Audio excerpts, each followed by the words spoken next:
Market में एक और आईपीओ आ चुका है दीपक बिल्डर्स का। तो क्या इस आईपीओ में हमको अप्लाई करना है या फिर नहीं, पूरा एनालिसिस समझेंगे। पहले तो कंपनी समझ लेते कि एक्चुअल में करती क्या है।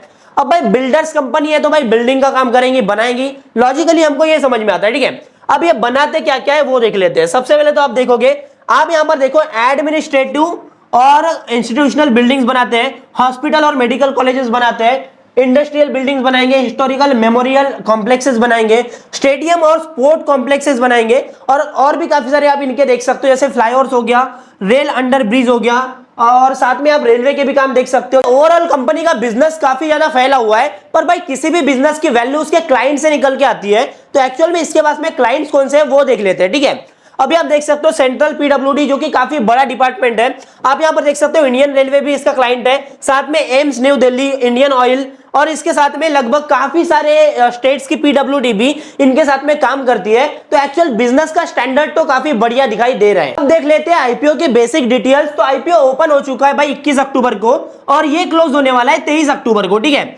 अब इस सेम टाइम फ्रेम में वारी एनर्जीज का आईपीओ भी ओपन है, जिसकी अपने आप में हाइप काफी ज्यादा है, ठीक है। अब देखो 260 करोड़ का इशू साइज है। अब भाई सेम टाइम फ्रेम में वारी एनर्जीज का आईपीओ है, तो हो सकता है कि भाई सब्सक्रिप्शन वहां पर काफी ज्यादा पड़े, क्योंकि लोगों का काफी ज्यादा ध्यान है उस पर, ठीक है। तो यहां पर सब्सक्रिप्शन कम पड़ने के चांसेस है। अब भाई 260 करोड़ का इशू साइज है तो काफी बड़ा नहीं है, पर कंपैरेटिवली एसएमई आईपीओ के हिसाब से आप देख सकते हो कि काफी ज्यादा कम यहां पर सब्सक्रिप्शन पड़ने वाला है। आईपीओ से रिलेटेड कुछ डेट देख लेते हैं। तो भाई 21 से 23 तक तो ये ओपन रहेगा।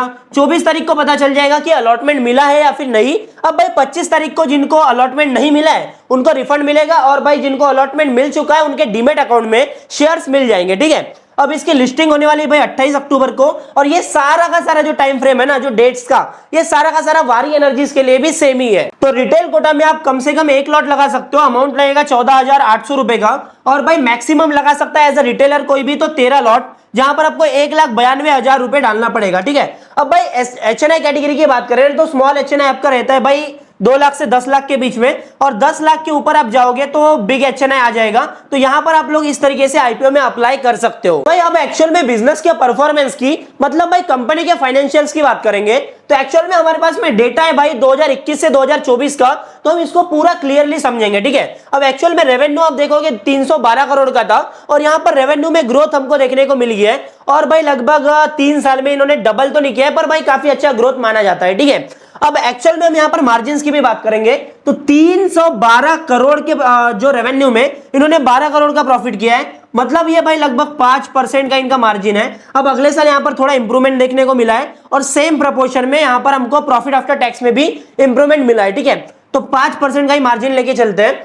435 करोड़ का 2023 में इन्होंने रेवेन्यू करा था, और वहां से आपको यहां पर 21 करोड़ का जो है प्रॉफिट आफ्टर टैक्स देखने को मिल रहा है, तो ये भी लगभग 5% का मार्जिन है, ठीक है। अब एक्चुअल में यहां पर ज्यादा तो ग्रोथ देखने को नहीं मिली है रेवेन्यू में हमको 2024 में, पर भाई 60 करोड़ का ऑलरेडी इन्होंने नेट प्रॉफिट रजिस्टर कर दिया है, प्रॉफिट आफ्टर टैक्स। तो यहां पर हम मार्जिन्स की बात करें ना तो लगभग ये 12% का मार्जिन इन्होंने दिखाया है, मतलब भाई काफी अच्छा 2024 में ग्रोथ मिली है। एसेट्स की बात करें तो 3 साल में इनके एसेट डबल हो चुके हैं, मतलब भाई काफी बढ़िया ग्रोथ देखने को मिली है हमको एक्चुअल एसेट्स में भी। तो भाई काफी पॉजिटिव ये कंपनी के लिए है। भाई अब बात करते हैं कंपनी के ऑपरेशनल एफिशिएंसी के बारे में। तो यहां पर आप देख सकते हो रिटर्न ऑन इक्विटी 40% के करीब है, मतलब भाई काफी बढ़िया माना जाता है। 20% से ऊपर रहा ना तो वो तो अच्छा माना जाता है, पर भाई यहां पर लगभग डबल दिखाई दे रहा है, तो भाई काफी बढ़िया है कंपनी के लिए, ठीक है। अब आरओसी भी आपको 40 के ऊपर मिलेगा। एबिटा मार्जिन भाई 22% का, जो कि काफी बढ़िया है। प्रॉफिट आफ्टर टैक्स का मार्जिन हमने ये बोला था 12% के करीब, तो भाई ये वही देखने को मिल रहा है लगभग 12% का। अब आप यहाँ पर डेट टू इक्विटी रेशियो 1 का है, मतलब भाई कंपनी मतलब उतना ज्यादा भी डेट नहीं, डेट टू इक्विटी रेशियो 1 से कम रहना तो काफी बढ़िया माना जाता है, पर 1 पे है तो भाई ठीक है, क्योंकि भाई इनको ऑपरेशंस के लिए काफी ज्यादा वर्किंग कैपिटल लगता है, तो बोरोविंग भी लगती है, तो यहाँ पर ये ठीक ठाक हम इसको मान सकते हैं, ठीक है। अब पी रेशियो आपको यहाँ पर देखने को नहीं मिलेगा, पर यहाँ पर पी रेशियो की बात करें ना तो भाई पी रेशियो हमको इसका 15 के करीब दिखाई दे रहा है, जो कि काफी ठीक ठाक माना जाता है। आगे हम पीयर से भी कंपेयर करेंगे। पीयर कंपैरिजन करने में इसमें काफी ज्यादा सेंस नहीं बनेगा, क्योंकि रिटर्न ऑन नेटवर्थ आप यहाँ पर देखोगे ना तो ये 15, 23, 13, 20% की है, और भाई इसमें दीपक बिल्डर्स में 40% के ऊपर है, ठीक है। अब ये जो कंपनीज है ना भाई, ये काफी बड़ी बड़ी कंपनीज हैं, तो हम इसको दीपक बिल्डर्स के साथ में कंपेयर नहीं कर सकते। अब तुम देखोगे तो भाई पी रेशियो भी दीपक बिल्डर्स का अट्रैक्टिव दिखेगा, तो क्या हम ये बोल सकते हैं कि इन कंपनी से दीपक बिल्डर जो है वो अच्छी है? ऐसा बिल्कुल नहीं है, क्योंकि भाई देखो ये जो बिल्डर्स कंपनी होती है ना, यहां पर हो सकता है कि भाई किसी कंपनी को छोटे स्केल पे छोटे काम मिले, तो अब आगे जो डिपेंड करता है कि भाई आगे इनको बड़े काम मिल सकते हैं या नहीं, क्योंकि भाई जो बड़े काम होते हैं ना वो बड़ी कंपनीज को ही मिलते हैं। तो यहां पर काफी बड़ा कंसर्न आ जाता है कि भाई कंपनी क्या ब्रेकआउट दे पाएगी या नहीं, और भाई इसके कारण उसको हम फ्यूचर की वैल्यू डिसाइड नहीं कर सकते। इसलिए भाई प्राइस टू अर्निंग रेशियो ऐसी दीपक बिल्डर जैसी कंपनी के लिए हम ज्यादा नहीं दे सकते। तो वैल्यूएशन का मैं कंक्लूजन दूं ना, तो वैल्यूएशन अट्रैक्टिव नहीं है, ठीक ठाक वैल्यूएशन पे है। 15 का पी रेशियो उतना ज्यादा भी नहीं है और कम भी नहीं है, ठीक है। अब एक्चुअल में समझते हैं कि भाई हमको लिस्टिंग गेन कितना मिलेगा, ठीक है। तो यहां पर लगभग आप देख सकते हो 30% के करीब आपको यहां पर जीएमपी देखने को मिल रहा है, ग्रे मार्केट प्रीमियम। मतलब भाई 30% का आपको प्रॉफिट होता हुआ यहां पर दिखाई दे रहा है। मतलब अच्छा खासा अमाउंट अगर आपको 30% की लिस्टिंग मिलती है तो भाई काफी बढ़िया डिसेंट प्रॉफिट आप बनाओगे, ठीक है। अब एक्चुअल में अप्लाई करना है नहीं वो मैं आपको बताता हूं। देखो अभी मेरे पास अमाउंट पड़ा हुआ है तो मैं इसमें अप्लाई कर दूंगा, पर आपके पास में अगर कम अमाउंट पड़ा हुआ है, क्योंकि काफी सारे लोग होते हैं कि एक टाइम में एक ही आईपीओ अप्लाई करते हैं, तो आप भाई वारी एनर्जीज के साथ में जाओ, क्योंकि आपके यहां पर चांसेस ज्यादा बनेंगे प्रॉफिट के। मतलब आपका अमाउंट यहां पर डबल होने वाला है, ठीक है।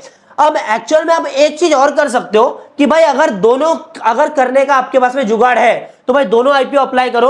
और यहां पर मैं दीपक बिल्डर्स के साथ में ये बोल सकता हूं कि भाई कहीं ना कहीं ये लिस्टिंग गेन देगा और प्रॉफिट बना के देगा, लॉस तो यहां पर नहीं होगा, ठीक है। आपको वीडियो अच्छा लगा तो वीडियो को लाइक जरूर करना, और भाई आगे कोई भी सवाल है ना तो आप कमेंट में लिख दो, और भाई बाकी वीडियो अच्छा लगा तो एक बार मेरे को कमेंट करके बता देना।